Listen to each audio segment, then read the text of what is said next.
Hello, I'm going to talk about AI today. Now, AI models are compression of information. Certainly to date, most of this information has been cloned from us. So imagine this is cloning and copying human experience. There are generative systems now which will start to generate more data and then build models based on those. And you can think of that as how AlphaGo has been able to exceed a human player. So it's just basically trying lots of random moves and learning from that. But broadly, we're making systems that are grabbing data out of the world or synthesizing data out of the world and then compressing it so that it can be retrieved later. Now, as humans, we perceive humanity in inanimate objects. So it's no wonder that those echoes of humanity that are in this data certainly can seem confusingly like what we think of as sentience or intelligence. Big tech companies can't get enough data to crunch and compress. So, for example, DALL-E 3 is trained on trillions of images once you count the frames of video files. And photos, illustrations, photographers and artists are already teaming up with people like Adobe and stock art companies to provide new systems to mash up images and be able to create them using these tools. And large language models have grown by digesting information in books collected by our smartphones and from the internet. And 13 trillion words is a lot, and at some point they don't become useful. So this scale problem is a challenge, and more we're going to have to move to generation and better ways of verifying the answers that are being given that don't require humans. Currently, a lot of these machine learning models are actually use humans to validate and train these models, which is a massive investment.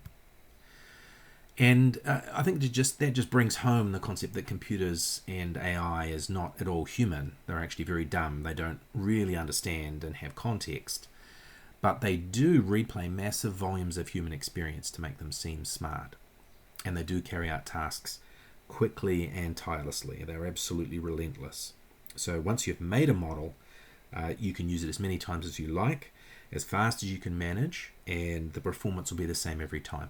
Now, it may not be as good as a person, but you'll have that same kind of scope of performance. So the better you train the model so that it doesn't have bias, the better the kind of answers it's giving, the more useful that model will be in practice. And in terms of building applications with AI, these next generation applications we're starting to see, like ChatGPT, where you can sort of ask questions using text, those are built using different AI building blocks. And each block has these pre-computed capabilities which you can combine to do new things. And there's some absolutely amazing examples out there. There are companies, for example, making available translation software where you record video presentation like this, speaking in English, and it will generate multiple versions of the video with your face, using your voice, but speaking in Hindi or traditional Chinese, for example.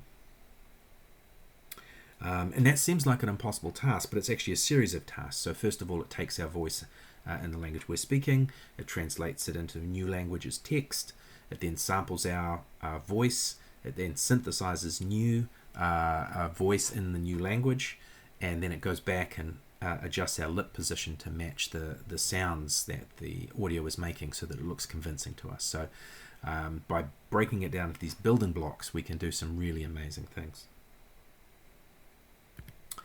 I've just had a go at sort of describing the four kind of categories of AI. I mean, there's many ways you can slice and dice AI, but I think this is perhaps a good taxonomy to consider. So prediction, which is all about figuring out what to do next, or what happens next.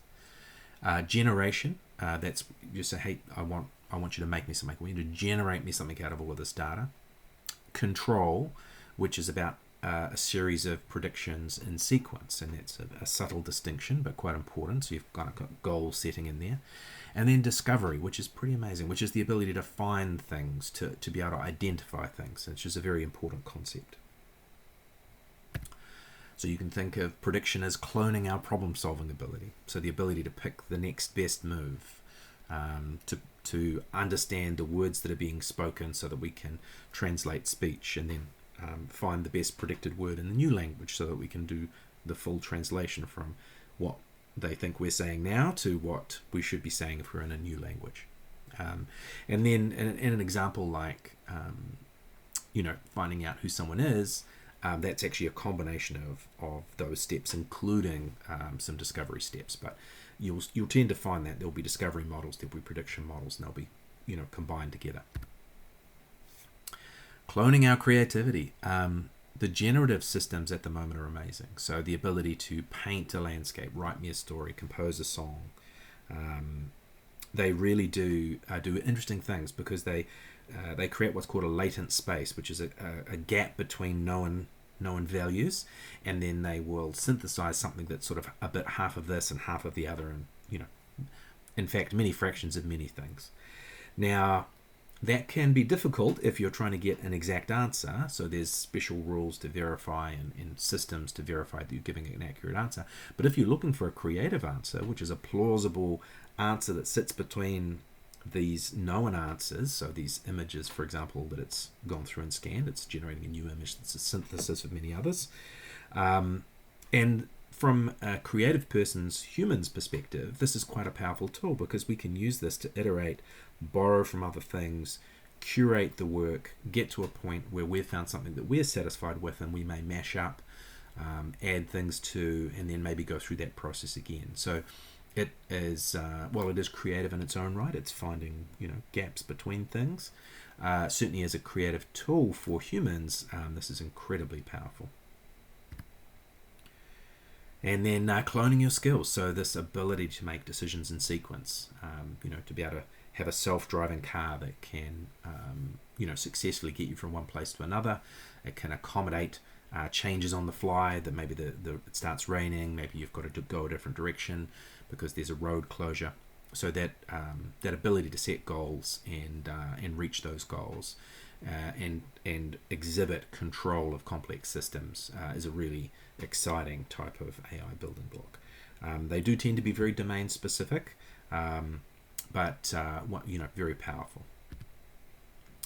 And then discover, so the ability to clone our ability to discover new things in data, or perhaps to generally to work through and come up with solutions to problems that we haven't been able to encode or describe. So finding the needle in the haystack of data, trawling through lots of data and finding patterns, or trawling through what's called the chain of thought or tree of thought, basically finding a sequence of reasoning, if you think back to control, and then trying to then verify those to sort of rank them, and then to find the best one, or maybe the best group of answers, which is basically like hypothesis testing in the scientific method. Now the difference is computers can do this many millions of times a second, so they're like a research scientist on steroids. Broadly, we are cyborgs, so we're already have supercomputers in our pockets or in our wrists or in our heads, and this augmentation will continue to increase over time. And I think it's important we don't shy away from this, that we understand the benefits, particularly with young people. Don't say no computers in schools. We need to as a society we need to learn what the limits are, where we want it to be, but to get in there and use this stuff to the benefit. Any technology can be used for good or for bad, but I think we're just putting our head in the sand if we don't look at what these tools, and these are very very specific tools. This is not a super intelligence. This isn't anything like a human. This is absolutely a series of very sophisticated hammers. And in terms of that, we need to think about what that means for the future of laws, education, ownership, transport, medicine, science, accounting, writing, design, so many different aspects. If a single family owned an automated mine and factory which produces massive amounts of goods, who's going to pay for those goods if there's no workers? So, society in general needs to take into account what it means if we can automate, sort of thinking and vision tasks. And with robots, automation tasks as well. All right, I'm going to do a little demonstration here. I've taken some images of the PuzzleX stage, and I'm going to try and clone the world. So let's see how we go. Some of this is inspired by the 3D Gaussian splatting paper.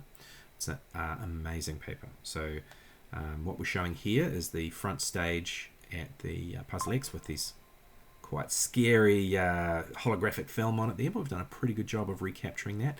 And this is processed just from photos, which is quite amazing. So we've generated this 3D model. We've trained it to basically build a static representation. So this is a way of photogrammetry, of taking photos and turning them into real things. This is the NTT office in Dallas, Plano, and we've been able to, on my computer, walk around this, fly around this facility. So this is not footage from a drone, although the photos were originally captured using a drone. This is a real-time reconstruction of that environment. It's absolutely crazy, and all of the lighting, all of the reflections are captured in this process. This is the Advanced Automotive Manufacturing Lab at Clemson University. We can go inside this chassis. We can look around. And this is actually quite interesting. I'm going to fly through the side pillar here so you get a sense that this isn't video of me just moving around the vehicle. This is actually a 3D environment that I'm controlling from my laptop. So I can actually go through here and you can see this breakdown into those elliptical regions. Absolutely remarkable. So just a really interesting way of capturing and representing. And here's the PuzzleX stage with the reflection of the giant screen there into the floor plane. Very, very cool.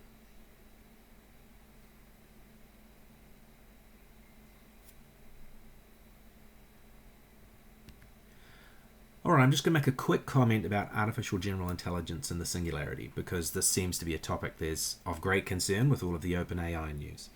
And I think, with the upcoming embedded memory, memristas, quantum processing, analog circuits, and photonics, these are all going to be powerful technologies to provide 10, 100, 1,000 times order of magnitude scale up of these models and to reduce their power consumption. And they'll make all of these building blocks much more powerful. And certainly the rumors of the Q-star work, the sort of the mathematical foundation, potentially the reducing compute time by using validation, the ability to travel down multiple branches in a chain of thought is going to make some of the models we already see a lot more effective as well. So there's going to be a lot of challenges there in terms of what having these very competent tools could do in terms of replacing the most expert and creative of us out there. So that's an existential threat. But the goal here is, am I concerned about artificial general intelligence and robots taking over? So I think there's two things we want to think carefully about. The first is motivation, and we really should avoid giving AI motivation and desire. And I make a clear distinction between setting goals and having reward functions and fine-tuning and those kinds of things. We absolutely need to set goals for our computers and our tools to achieve the outcomes we want, but we don't want them, worrying about taking over the world and being the top species or the top dog on the evolutionary chain. I think while they exist as tools that are executed and run against their reward function, it's very straightforward. They're naturally constrained. And then the second key one is there's currently no way that these systems can reproduce. Now they can absolutely learn and they can fine-tune their data sets, but this concept of singularity, this concept of a runaway artificial intelligence, assumes that software is capable and motivated to improve itself. Now AI can't reproduce in the traditional sense. Two programs don't get together and make a new program. That's just not how it works. And without that sort of motivation and desire and a mechanism for software to self-modify, we know we can constrain. We can't constrain what they're able to achieve in terms of if we give them the ability to fine-tune and learn new data, but we can constrain what they can achieve within their programming constraints, within the hardware they're connected to and the networks they're on. And I make that distinction because computers can't self-modify their own code, because that would create or would allow people to create viruses. So as a result, currently all of these things are executing on systems which, while it allows them to modify their data, they can't modify their program. So they are formally constrained within the boundaries of what things do. So let's just make sure we don't allow program AI and allow computers the ability to self-modify their own code, and I think we'll be in very good shape. Cheers.